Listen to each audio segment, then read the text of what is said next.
Aujourd'hui, nous sommes là en tant que des étudiants qui ont un problème à souligner.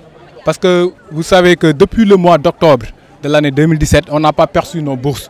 Ça concerne tous les étudiants qui sont en Master 1 à la FASEC, mais plus précisément nous qui sommes en e-learning. Parce qu'on sait que la bourse, c'est notre droit. On a rempli toutes les conditions. On s'est inscrit, on a notre certificat d'inscription et notre carte étudiant. Maintenant, il y a un problème qui se passe actuellement ici à notre faculté, qui nous concerne, nous tous étudiants en Master 1 à la FASEC. La direction des bourses, une liste lui a été envoyée par notre administration. La liste là, ce n'est pas une bonne liste. Parce qu'en fait, ils ont mentionné un statut, formation continue, qui ne donne pas droit à la bourse aux étudiants. Maintenant, la direction des bourses nous a demandé d'aller au niveau de la faculté pour qu'ils puissent faire une rectification.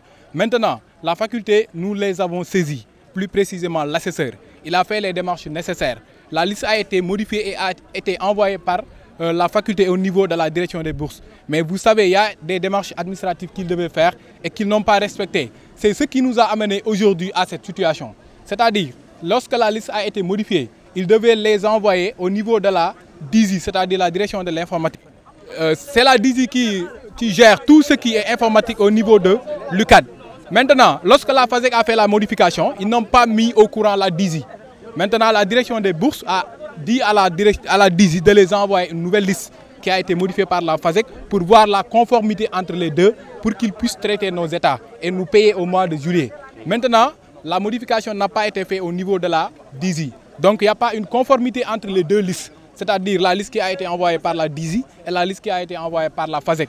Maintenant, le directeur des bourses a décidé de bloquer le processus. Et vous savez, on est à terme de l'année 2017. Le mois de juillet, c'est le rappel des vacances. Si ça termine, donc on ne va plus percevoir nos bourses. Et le directeur a dit qu'il a déjà tiré les états du mois de juillet. Donc le problème se situe où actuellement? Actuellement, nous ne savons pas exactement. Parce que si on part à la direction des bourses, ils nous disent que c'est la faculté qui doit faire la modification. Si on part à la FASEC, ils nous disent que la modification a été déjà faite et on l'a envoyée à la direction. Donc c'est un triangle entre la direction des bourses, la FASEC et la DISI. Nous, en e-learning, on est au nombre de 200 et plus. En présentiel, il y avait un nombre de 700 et plus. Donc on peut estimer ça à presque 1000 étudiants qui n'ont pas encore perçu leur bourse au niveau de la FASEC. Le problème n'est pas encore réglé. Et ce qui nous fait mal, les autorités compétentes ou bien les autorités suprêmes croient que le problème de la bourse a été déjà réglé à l'université, alors que ce n'est pas le cas. Il y a des étudiants qui sont actuellement à l'université et qui n'ont pas encore perçu leur bourse depuis le mois d'octobre passé. Vous savez bel et bien que les conditions dont les étudiants vivent à l'université sont très difficiles. Et sans bourse, on ne peut pas suivre les cours normalement.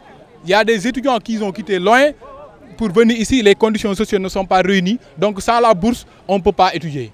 Donc c'est la raison pour laquelle on s'est dit qu'on va nous faire entendre. Tant que notre situation n'est pas réglée, on ne fera pas cours.